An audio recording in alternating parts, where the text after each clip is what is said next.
Well, good morning, everyone.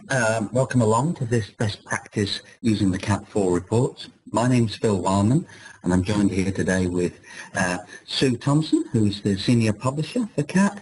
Sue, do you want to say a quick word? Yes, good morning, everyone, and thank you very much for coming along and joining this webinar this morning. Phil will be leading, and what we're going to do is we're going to look in detail at some of the reports that may be less familiar to you. Okay. In terms of PowerPoint slides, only two. I think it's a record here for us. If we just have a look at this one, I wonder, Sue, if you could perhaps go through the rationale, the ideas behind the way that the CAT4 reports have been structured. We developed CAT4 over about 4 years, and that gave us time to talk to a number of customers about the reports and the kinds of improvements they would like to see in the reports of the new version. And so we came up with this list of reports which are slightly different. If any of you have recently moved from CAT3 to CAT4, the information that you get in the different reports is quite different. So the group report for teachers is the standard report that comes to every customer, and that comes in a PDF format and in an Excel format. And then beyond that, there are different reports for different end users. That's the approach we took. The group report focuses on teacher within school who is responsible for CAT. It can be used with form tutors, with subject teachers. It's looking at groups of students, and you can report on those groups in different ways. Beyond that, we wanted then to produce a report for teacher, the individual student report for the teacher, one for the student and one for the parent. And those have quite extensive narrative content, and that's the new feature of the CAT4 reports. Told that the group reports for CAT3 had too much technical information in them, and they were not really suitable for a more general audience. A lot of that other analysis has been taken out of the group report and put into the summary report for senior leaders, and that comes with a PowerPoint presentation. It's very, very easy for you if you want to do a whole school presentation, a governance presentation or something like that. The cluster report just brings together a number of schools, and it's based on the group report for teachers. So that's very quickly what we've done with CAT4. Yeah, thanks, Sue. I thought what we'd do is, rather than look at the report for teachers, as says, that's the one, well, it's a bit of a miss in the first place. Individual, it's a small portfolio of reports. Okay, sorry about that.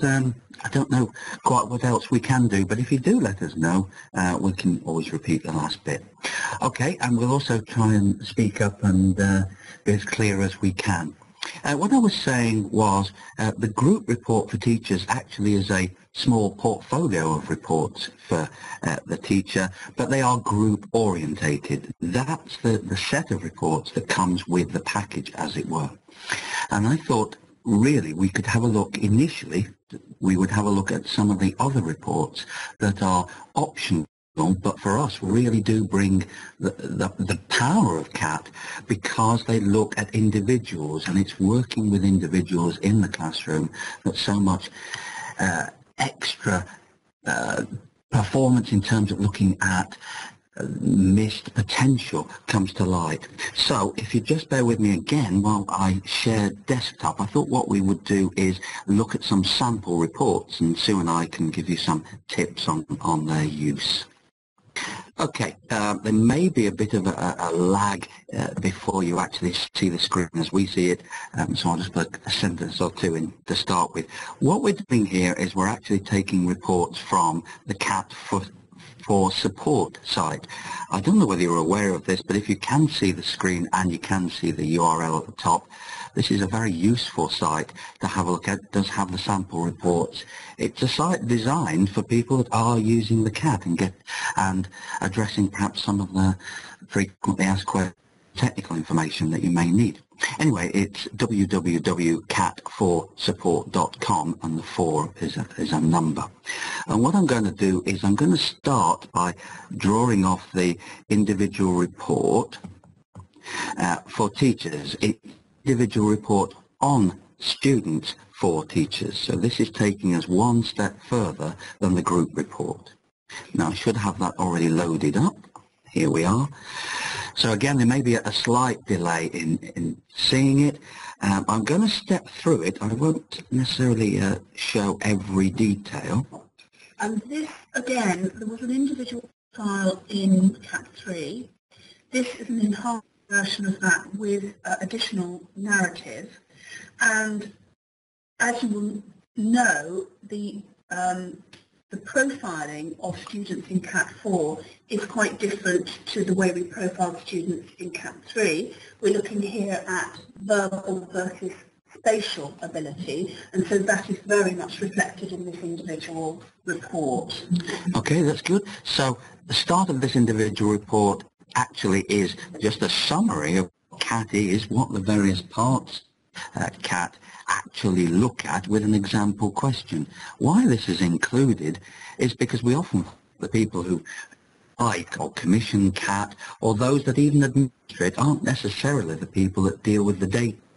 And working with individual children, very important that people understand clearly what assessment is actually doing. Okay, and we explained the scoring there, because not one is as familiar as others with the terminology, and the terminology is very important. The scoring system within CAT in terms of standardized age scores and national percentile rank allows us to place individuals, their performance per day, UK distribution. So that conversion to that UK distribution position is very important. So also included is annotated description of the way that information on individuals is displayed in the report. But what I want to go to initially is, oh, I've got another problem, I think. We've got to where we're hoping to go now. This is the start individual report. This is Grace Ford. The top of the report there shows the individual scores in the 4 batteries that make up CAT4. And perhaps something that's not always looked at is number of questions attempted. It's very important, if we're going to get a true representation, that those questions are as near as possible all attempted.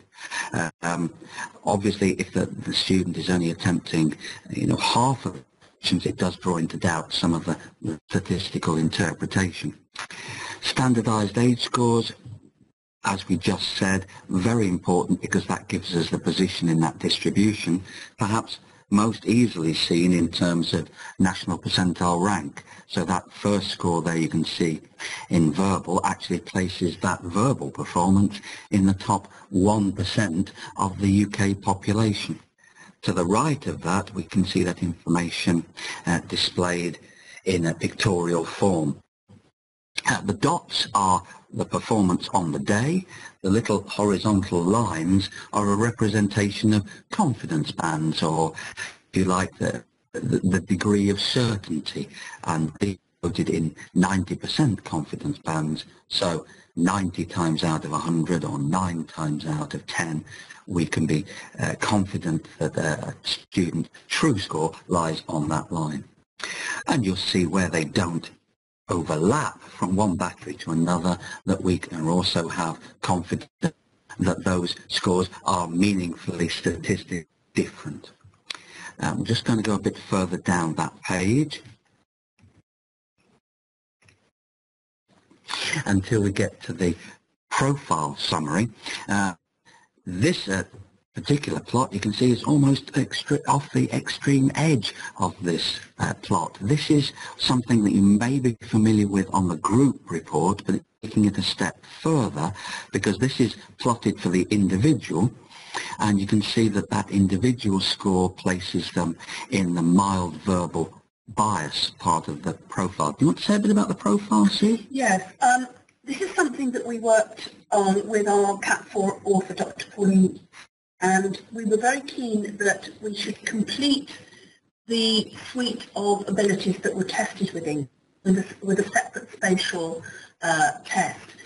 In 3, we had a non-verbal battery that had 2 subtests for non-verbal reasoning and 1 spatial ability.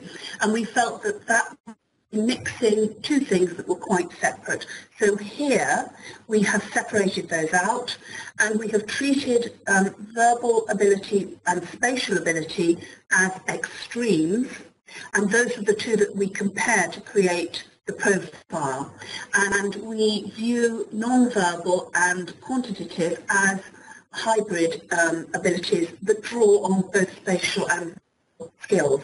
So this gives you something which, upon which to base not only this graphical representation, but the narrative that follows. And again, this is something we worked with our author and with teachers, so that we have a mix of making some statements about that profile, what might be typical, and then what are those implications within the class. I think that's vital, and this is the real difference between this individual report and the group report. The group report makes it very clear as to which students fall into those defined groups you can see on the screen now, but we take that a lot. Now I'm going to pause again as we move to a different part of this report.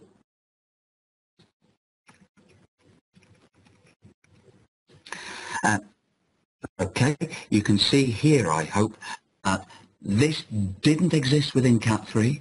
It doesn't exist within the group report. Really a major development for CAT4. As Sue said, now in CAT3 rather, we did have a rather flat look at cognitive strengths and weaknesses in terms of non-verbal and verbal. Really now, using spatial and verbal as the 2 extremes, we've got a measure, and it allows us to make more meaningful in-classroom comments. And here you can see, not only do we try and help define what a mild verbal or a moderate verbal or a moderate spatial, whatever is discovered through this assessment, but we can actually make meaningful comments about how that might affect that individual student in their teaching and learning. This particular profile is for a student who has a very high score on verbal, the highest score on verbal, also an above average score for their spatial ability. And so the implications for teaching and learning are modified depending on where the scores lie. So you could have a mild verbal bias, but your scores could be much lower. So all of that is reflected in the implications for teaching and learning. Yes, absolutely. Okay, I'm just going to move further through the report, so another pause for a moment.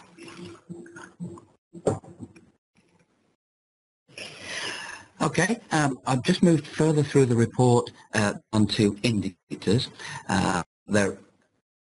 I think perhaps we should start by Sue just saying a little bit about how we feel indicators are going to be used just for the moment. Yes, I mean obviously lots of things are changing in terms of the removal of levels, national curriculum levels, and the changes to GCSE. Now, all of the indicators that we include in CAT4 reports are based on real data. So it will take some time for example, these new SAT tests to appear within CAT4 reports. We have it left in the national curriculum, and we will do that for at least 12 months. This was again based on feedback, and schools told us that that would be helpful as they are making the transition to a different way of monitoring progress. So eventually we will have the end of Key Stage 2 in terms of 70 to 130, but we need to work on that and wait until we've got some real data. With GCSE, again, we are retaining the grading because that is how it appears at the moment. But we have actually published a paper which will help you if you're looking ahead and you want to use the point system, not the point system, the 1 to 9 system. We have published some information about that, and we can let you have a link to that piece, because the government has very helpfully given us some equivalence information on that. So at the moment within reports you will be seeing A star, A, and all of that. But you would be able to look at this additional information and transfer that grading into the 1 to 9 system. Yes, and of course the plan is we will move over it and as that clarification comes about. But as I say, everything is based on real data. So what we're doing is we're comparing a student's CAT scores with their ultimate public examination results. So there will take some time for that to feed through. Yeah, I mean that's pretty a good explanation of how the whole indicator system works. What I think it was just me saying that indicators are based on what's happened in the past. What we do is we compare CAT ability scores with we've been running this for a number of years, and the data that's built up in terms of external examinations is then across so that we have, say, the most likely indicator is in fact the middle level of performance, if you like, for any given CAT score. And within CAT4, the major change there, just drawing your attention to that, is that we have two indicators. So the most likely is that 50th percentile in terms of actual performance of students for any given CAT score in the past. And the higher one, the more challenging one perhaps, is the performance level of those top 25% of students. So why that's challenging is simply for that reason. Only 25% of students actually achieved that level of performance given that CAT score. But while we've got this on the screen, you can also see within this individual report what's extra also in the individual is this probability or chances table for each of those grades, for each of those subjects for the individual. So it would be possible actually to set any level of challenge or difficulty, if you like, by using the percentages in those columns. You know, if you felt that even the top 25% of students wasn't enough challenge and you were maybe thinking of things like FFT 10, then you could set the challenge here to the top 10% by looking at the number of students for any given CAT score that achieve that. So, but apart from that, this is a fantastic tool for working with individuals at mentoring meetings. Instead of, oh, well, yes, you need to do better in CAT. I had many conversations with students, and then they would agree with me that they did, and then we'd part happily. Well, it didn't move students on because they weren't aware, you know, that of this level of personalization, the chances of achieving certain levels, certain grades. It opens up that conversation to what do we need to do to actually move you, what in terms of likelihood of getting a better grade. Why do you think only 2% of whatever get the next grade up? What can we do together to achieve that? And also, I don't want to dwell on this, but also there will be students who say, oh, well, say I'm going to get a C. CAT doesn't predict, it merely indicates on national benchmarks ability levels. So students who don't come to school, students who have problems in the classroom, students who have problems elsewhere are unlikely to get the more challenged levels. Sue, do you want to add? No, not really. I think that's a fair summary. And we know that indicators for different are very widely from CAT, and as Phil said, it is an indicator, it's not a predictor, so it does give you something on which to base a conversation with the student. The student we're looking at here obviously has a very high indicated grade, but that's going to be an exception, so you will be looking where you've got more to work with around the probability. Yeah, I know that I've had feedback from teachers where they find that is extremely useful. So you could say, well, you know, you may have a 42% chance of getting a B, but actually you 20% of getting an A, and let's aim for that. Yes, 20% I probability. always say that, I transfer it into the actual numbers of students. So I say, 29 out of 100 students who got your CAT score went on to get. How do we ensure that you at least get that? What do we need to do extra to move you up? What obstacles can we remove to aid that process? So even have an indication that people in the past with that score did rather lowly. It's not a limiting factor, quite the opposite. Yes. Just move through this report. I'll just pause again. Okay, well, don't worry about, we're out of this report, we're going to come out of this report, but it might be a nice moment just to see if there are any questions that you'd like Sue or I to answer at this stage. Vicky, you can. I'll move over to a set of reports, and then you tell me. Yes, so Phil says if you have any questions, type those into the chat box for the Q&A, and we can answer those now while Phil's setting up for the next section of the webinar.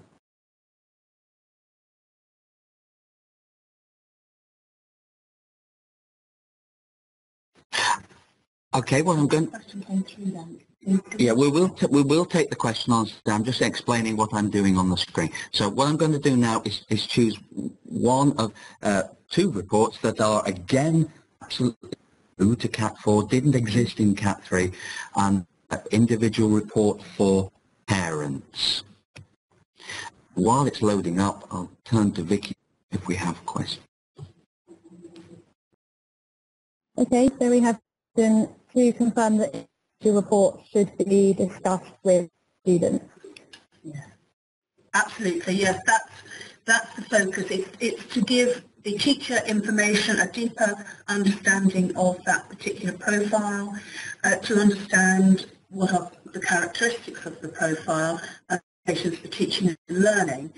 But certainly, particularly if you're not going to generate the student report, that is your main piece of material to discuss with the student, and it should be, as Phil was saying, when you have those tutor meetings and you're setting targets and looking at how you can help the student achieve that challenge level. Yeah. There is an implication, though, that to do that properly, is it very important that the teacher or whoever's leading that discussion really understands the report, because some done in a less clear, in that, oh, it's chances, it's probability, this is what people in the past, we need to mitigate that with the details that we as teachers know about that student. Yeah. If we apply it as, oh, the great Oz has spoken and you will be getting a C, I don't think that moves us on. It's part of the discussion, and it's just one part of the discussion, but I think it's probably quite helpful both to know the profile, have those indicators when you're talking to students. Any other questions, Vicky? No. Okay, we don't seem to have any more questions. So we're going to move on.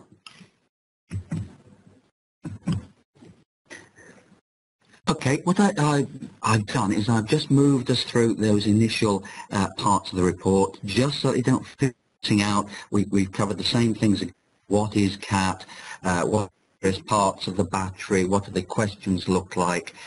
This report we anticipate actually going out to parents. So I think we pretty much guarantee that very few parents will know much about it. They will know that they've done a CAT test perhaps, but they will know very little about it. And I know when I've been talking to parents, sometimes I've said, what do you know about CAT? And it's literally only what I could glean off your website. So this is an attempt to actually involve all stakeholders in a child's education. Obviously, you don't need me to tell you that, if we're coming at this from different directions but all working together, it becomes much stronger. So what I've done is whiz down that report to the actual bit that, again, reports on the scores within the batteries and narrative alongside that. I'm just going to pause. It's going a little bit further down that one.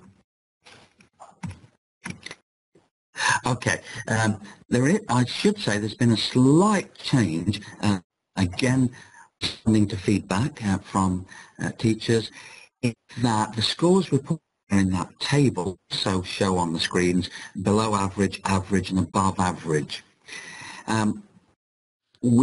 Responding to feedback, we wondered also if that perhaps was, I think the modern expression is, too much in your face. It literally is thing you see, it's in bold.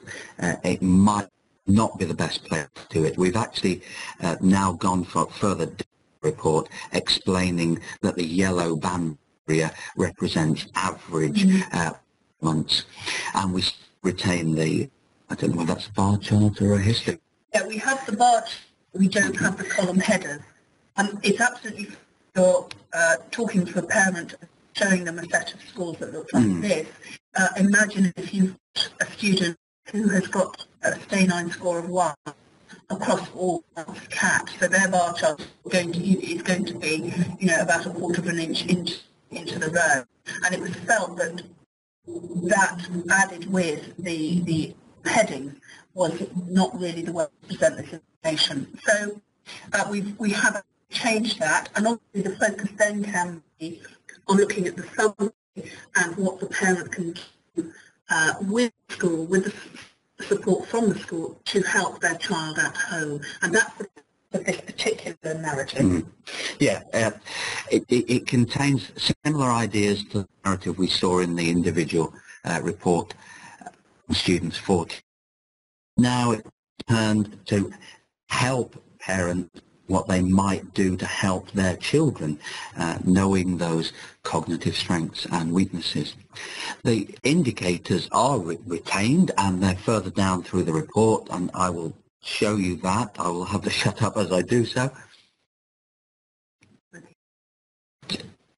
So, unlike the teacher report that goes straight into indicators, here there's a little bit of an explanation of currently, or should I say maybe a month ago, levels actually fitted in with national curriculum and expectations. Sue already talked about that. Okay, again, I've moved to GCSE. We know that the grades will be around for a little while. There is a workaround document, as Sue said. There you can see perhaps more clearly what I was talking about in terms of the most likely is exactly that. Statistically, it is most likely. It's what most people, it's what the average went on to get for any given CAT score. And the if challenged is the top 25%, and you can see a pictorial representation. I don't know whether you want to say anything more about that. I'm going to go through to the end then. Yeah, that is actually at the end, I think. Yeah.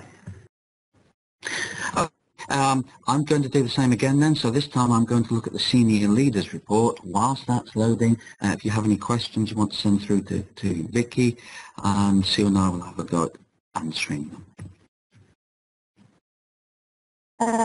We have a question from Hazel who asks, when a pupil reaches year 9/10 and you look at setting targets, the past historical data will have updated which could affect the GCSE indicators. Is there any way of updating those predictors at the end of the stage 3 with up-to-date historical data?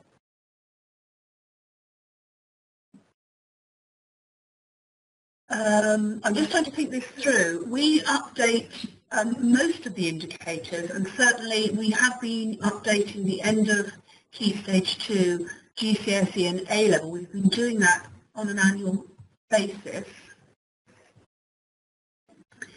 And I'm trying to think, if you reran your report, whether that would include, I'd have to find out for you. I think possibly the only way of doing that would be to reassess with CAT during year 9, but I can check that out and we can put that on some feedback from the webinar. Oh, good point. Yeah, I'm not sure if you would be able to go back to something that had been done in year 7 and rerun that and get the updated indicators. I think probably not. I wonder if it freezes it in time. I think it possibly does, but we do update most indicators on an annual basis, and that is done based on a very, very large, I'm talking many thousands of students. So it is very representative year on year. But we'll check that out and come back to you. Any other questions, Vicky? Okay, so what you should see on your screen is summary report for senior leaders. One more time, this is a new report, although some of the data that you will see within, why we're showing it to you is because some of the data within this is its new home. It previously appeared in the kind of series of reports that was produced for everybody under CAT4, and it's really part of what Sue said initially. Practitioners, people working with the individual children, were swamped with too much data concerning performance of subgroups and so on. Now that is very, very important, but it's probably more important to senior leaders, although you don't have to be a senior leader to have this report, than it will be people working on a day-to-day basis with the children. So I'm just going to take through this, so pausing it. Okay, so these sort of demographics, you previously seen these in CAT4, then now better presented, they're more clearly presented, and they're grouped for audience. The one that you may not have seen as I sort of scrolled through, why I scrolled past gender, is that's the one that you will be familiar with, you will actually be most familiar with, and I will show you some of the ones that perhaps you don't quite so often. They include ethnicity, free school meals, there are customized meals as well, special educational needs, and I think you particularly wanted to say something about that demographic, didn't you? Yes. If we get time, we will show you another file. Something we found with searching reports was that often schools were not taking advantage of this additional analysis, which is all dependent on the information you upload. Let's have a look at it now. For student and the accuracy with which you do it. So this is an example of a spreadsheet that would be uploaded to TestWise, and it has those categories for additional analysis. So we've got free school meals, ethnicity, special educational needs, and then there are the two customized columns and also EAL status. And you, on the report that we just showed you, that the categories in the ethnic group are clearly defined. And it's really important when you're preparing this information on children that you are accurate in the way that you input it. So, for example, if you've an ethnic group and you are white, if you type it with an initial cap, that's one group. If you type it with a lowercase at the beginning of the word, that counts it as another group. If you mistype it, let's say, and leave the E off the end, that will treat it within TestWise as a third group. So you could end up with several categories of any group because you've mistyped it. And what's important here is that you obviously only have to do that once. You can go in and edit it if, for example, a child's SEN status changes. The customizable columns, you can add in there any piece of information you would like to analyse. The only thing I would say is that you need to think about the number of students who would fall into any single category. Yeah. And if you start to analyse groups where you've only got a single student within that category, then becomes rather... Yeah. Here, at the moment, we're showing SEN. Obviously, we will work to that. In this particular example, we're treating SEN as a yes or a no status, and then in the first custom column, we looked at School Action Plus and School Action, and obviously those categories need to be updated, but the is exactly the which you input this information will give you the best outcomes when you come to look at your report. Yeah, I would say that practically also schools are using the customizable fields. In one case, they're using them feeder primary schools. Yes, that's a good way to use it, yeah. And of course, PPG students, disadvantaged students, although free school meals is one of the specified ones, it's not quite the same as PPG, not with Ever6, for instance. But so that could be used for that purpose. But as you say, Sue, it could be used for anything. Yeah, and where we've got there the postcode, that's another good way of adding some analysis. And this is actually based on the postcode for where I live, which is Windsor. And what we've done is we've just taken that first bit of the postcode, so clearly you wouldn't put in the complete postcode because that would give you way too many categories. So just the first part of the postcode can be quite useful as additional analysis. Okay, I'm going to do that and go back to the report, and hopefully this will make a bit more sense. Okay, you've got that on screen, so you can see that if you put that information in, and it is optional, if you put that information in, I'll just have to pause, won't I? Yeah, there we are. If you put the information in, however you do that, by importing it from the school management system or manually typing it in, it's important, as Sue says, to keep that data clean, because those kind of errors are going to have other implications. But this kind of data can be cut and sliced to any of those fields, optional fields, and the same level of detail you can see on the screen there for ethnicity can be produced for any of those optional fields.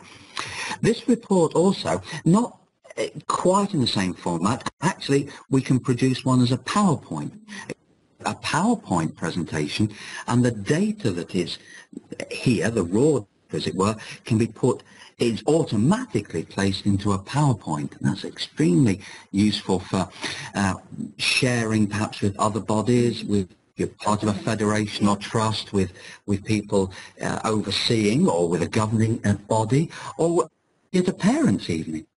And that's a one-off cost, but it contains all the data, but obviously it's in PowerPoint form. You know, not everyone is so au fait with PowerPoint that they can produce one in any short length of time. I think that's pretty much that. I know I'd like to just have a look at the combination report to finish, if that would be... So we're coming up now. Okay, well, did you want to set the scene while I load it? Yeah. Very many schools use CAT with our attainment assessments, and we were very keen to make analysis of ability and attainment as easy as possible. So last year we launched the combination report, and this uses CAT4 as the anchor test. So every child has to have been administered CAT4, and then it allows you to compare results with progress in maths and progress in English, or progress in maths and the new group reading test. So you can look at ability and maths, ability and maths and English, ability and English, ability, maths and reading, ability and reading. So any combination of those have to have CAT4 as your anchor test. Again, this is based on large numbers of real students who have taken any combination of these tests, and we look to see what is what kind of performance in attainment, as demonstrated in these particular assessments, CAT would predict, and therefore that a child is potentially underachieving or overachieving in terms of ability. So that's what it does. And if we can scroll down, we can have a little look. Try to do it in quite a simple and straightforward. Okay, well, just have a little pause while we scroll down then. But this is the table with the scores, and as you can see, you're given quite a bit of information here. So you get the verbal score and the quantitative score, and there are comparison points, either reading or English and mathematics. We also give other two CAT scores and the mean score. So you've got a lot of information on this particular report. And then next to the verbal, and in this is the new test score, you've got the discrete category, and that will tell you whether the performance in NGRT is to expect based on CAT4 verbal, whether it's much higher, lower, or much lower. And that gives you some information that you can use when you're, again, talking to students, when you're planning for students, and when you're perhaps offering some intervention. But it really does fit in with the model that we see here of the power of assessment being in their combination, and not to as isolated assessments, but to be using them together. And ability and attainment is perhaps the most obvious. I mean, that hidden potential is not just a phrase, it actually exists, and we're doing a disservice to students if we can't discover that. You know, if we keep having work from children, for instance, of a similar level of attainment, how do we ever know that it might be greater performance without taking us out of that and looking at something like ability? And I think the reverse of the world appears to be attaining at a higher level than their ability would suggest. I think that's important, because it may mean that at a certain level they're able to maintain that standard of attainment, but it may be that when you're looking further at become more conceptually difficult. Exactly, it may be that their ability will not support that level of attainment.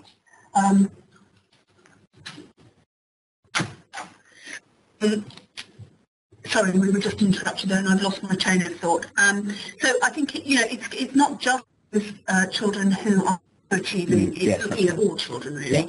And in line with what we've done with the other reports, I'm just going to whiz down.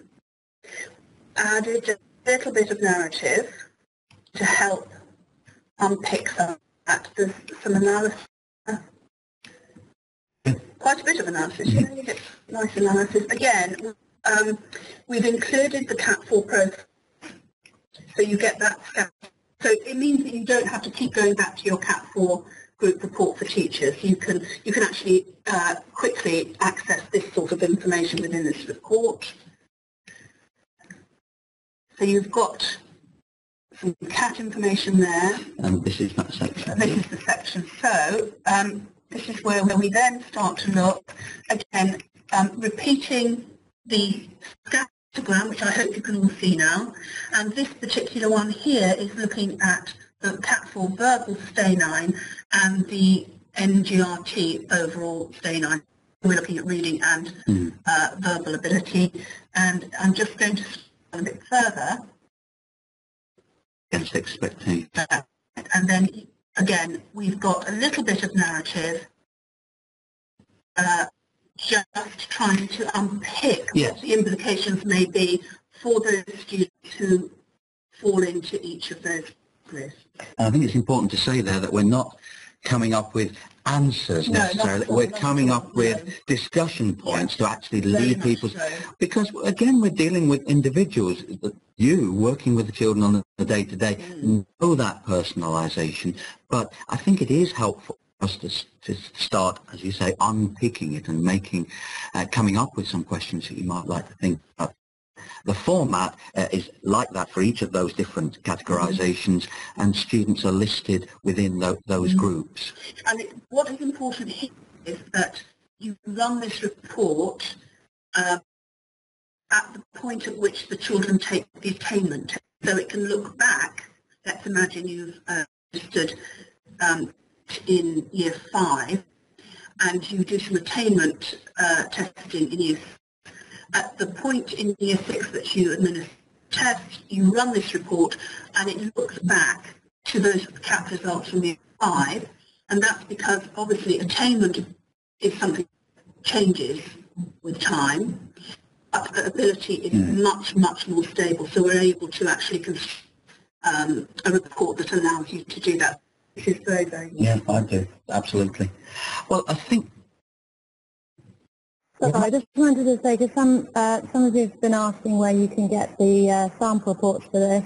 What we'll do is when I send the recording round, I'll send you a link to where you can download these sample combination reports so that you can have a closer look.